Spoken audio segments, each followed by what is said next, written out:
Handout number 16, Part 1, the future tense with going to. Okay, and the pattern for statements is the subject plus is, am, or is not, am not, are not, if it's negative, plus going to, plus a basic verb, plus other information. And of course, going to, most Americans, when they speak quickly, it's pronounced gonna.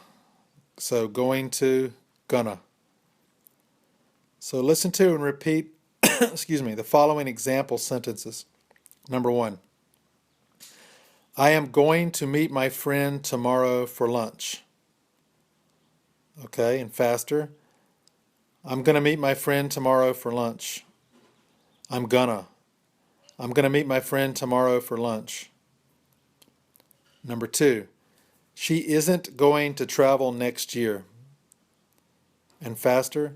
She isn't going to travel next year. She isn't going to travel next year.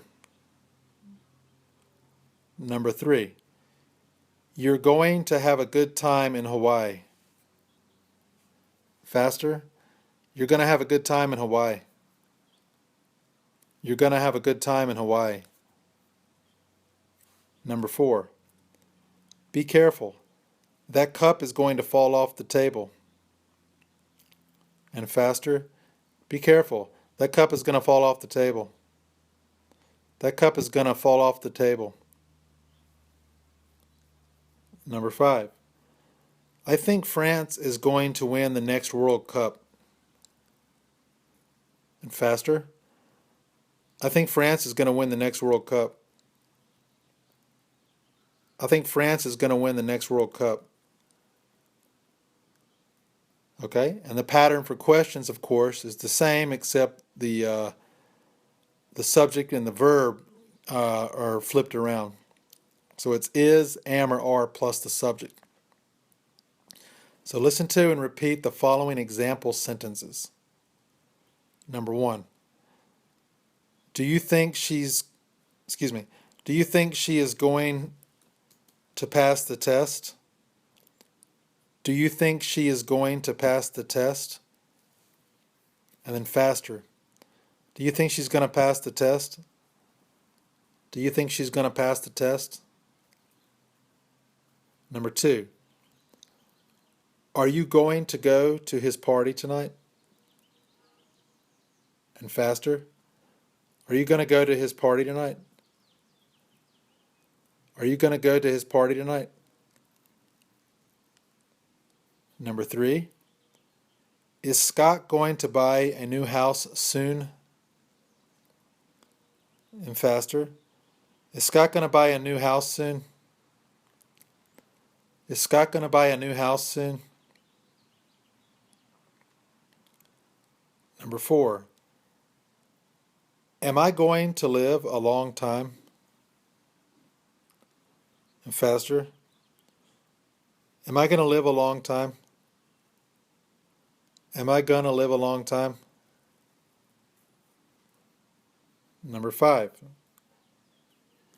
Is Mr. Geld going to vote in next week's election? And then faster. Is Mr. Geld going to vote in next week's election? Is Mr. Geld going to vote in next week's election?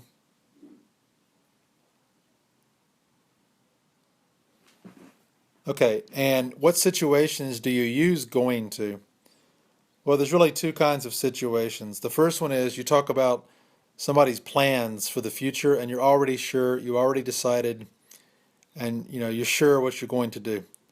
So somebody asks you, what are you going to do tonight? Oh, I'm going to study. Or I'm going to meet my friend for dinner at 6 o'clock. So that's one situation. The other situation is a prediction about the future, of course. And you have some reason for making that prediction. For example, if I say France is going to win the next World Cup, and somebody says, why do you think that? I say, oh, because they have a new coach and they spent a lot of money this year for new players. So, I have reasons for my prediction. I think it's going to rain tonight. Why?